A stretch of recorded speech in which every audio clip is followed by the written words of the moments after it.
Hey everyone, I want to give you a sneak peek into the digital budgeting system. So we have 4 simple tabs here hosted on Google Sheets, and I'm going to just give you a sneak peek into all of them real quick. So this is the Start Here page.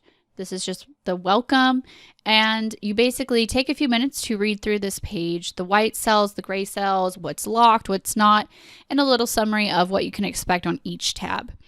Then you very simply walk through step 1, reviewing your spending, and then you'll fill in these spending categories, which I've already done this here for you as an example. Then you'll go through inventory of your deposit accounts, which is basically where your bank accounts, where your 401k, where your IRAs, things like that are hosted.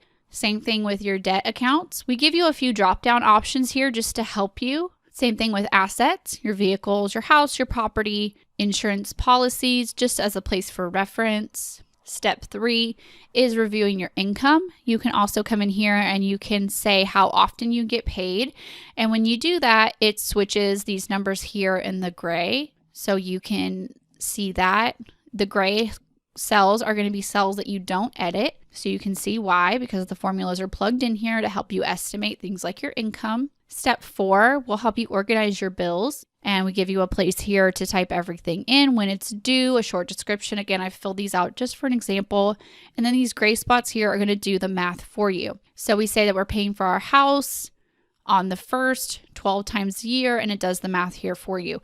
So if we were to say we pay it 24 times a year, obviously it'll switch that math right there for us. So really simple. Scroll down to step 5, where we organize our sinking funds. Step 6, we organize our goals, mostly our savings is what we mean here. And step 7 gives you a little bit more instructions on how to use the rest of the worksheets. And then step 8 gives you access to some resources like our tech support, our frequently asked questions page, and other things like that. So let's click over to the budgeting worksheet. And this is really the bulk of where you're going to do all your work. So the start here, you're really just starting there, setting it up, getting everything how you want it, naming your categories. Then when you come over to the budget worksheet, this is where you're going to check in. This is where you're going to do most of your work. So you will come in, you'll enter a date for your budget period. Again, this is set up just for an example. So I can go in here and I can type here in any of the white cells.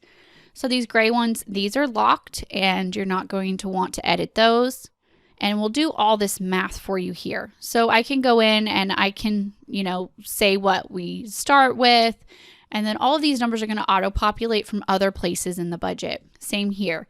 So you can see here that our income options are the same thing that we entered on the Start Here page right here. See? So we'll auto-populate things like the categories onto every single budgeting period, which makes it super handy. And you don't have to do all of that prep work every single budget period. Same thing with our bills, except our bills are going to be here on a drop down as the same things that we entered back here on the Start Here page. Same thing with spending categories. This is going to auto-populate every single time. So in the white cells, we can go in and we can do an estimated budget. We can say, I think we're going to spend about $400 on our groceries here. I think I'm going to spend about $100 on gas, etc., etc. It'll do the math here for you. And then it'll take these totals, like the $870, the $600 worth of bills, the $5,620 worth of income, and it'll pop all of those numbers automatically right here for us, right? And it'll do all that math to help us more easily get a zero-based budget. Okay, same thing with sinking funds. We can plan them all out here. Again, these are going to auto-populate from the Start Here page. Same thing with savings, auto-populate, estimate in the white cells. The gray cells are going to be locked for actual numbers. So how do we get these actual numbers? So we have a register for the budget period down here. This is where you're going to do a lot of the work.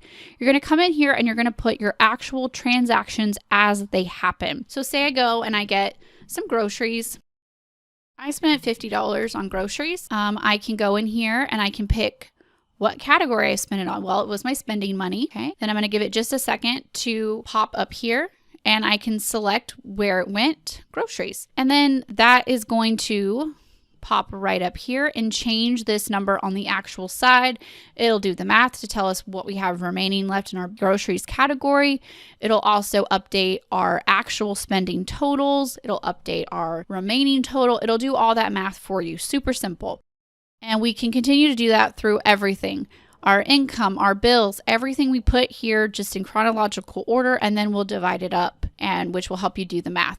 Then we can come in here and we can filter, and we can say that we only want to view, we can clear all, we can pick, we only want to see our spending categories. So we can filter it right here, and it'll only show us what we have spent out of our spending categories. And we can do the same thing for all the others. For bills, we can only see the bills, or we can select all and go back to seeing every single thing. So you can do that here. So if you're searching for something specific, you want to know exactly your groceries, you can go and you can filter spending, then you can filter groceries. You can do all of those to really find out all of that and have it really super organized. And then you're going to have the same exact thing for the next budget period. And you can pick however long you want this to be. If you want it to be a weekly budget, or if you want it to be 2 weeks, a month, however long you want it to be, you decide. So it makes it very customizable. And we have 52 of these already laid out for you. So you're good to go with all the formulas and all of that. So let's pop over to the summary. The summary page is amazing because it's going to give you a snapshot of your estimated values when you're going over here in the Start Here page and you're estimating all of your totals and things for the year. And then it will give you an actual to date number here, which is super handy when you're tracking what percentage of your money went to spending, bills, etc. It'll give you a snapshot of your income, your bills, your spending, sinking funds, and savings, which is super handy. And then you'll have this budget meeting tab, which is printable. It is a printable size here, prints great on a single piece of paper, and it will pop all of these categories in here for you, so you don't have to fill those out every time. But these spots are blank, so you can make them for a monthly, budget meeting, weekly, however you want. Or you could print them and handwrite these numbers in here. And this just makes it really great, especially when you're brand new with budgeting and you and your partner aren't really familiar with having a budget meeting. This just gives you somewhere to start. So that is basically the digital budgeting system in a nutshell. It's very color coordinated, very user friendly. It's great for newbies. It's great for experienced budgeters and everyone in between. It is going to help you save a lot of time, keep you organized, keep you color coordinated, and just make your budget a lot more enjoyable. So I hope you guys enjoy.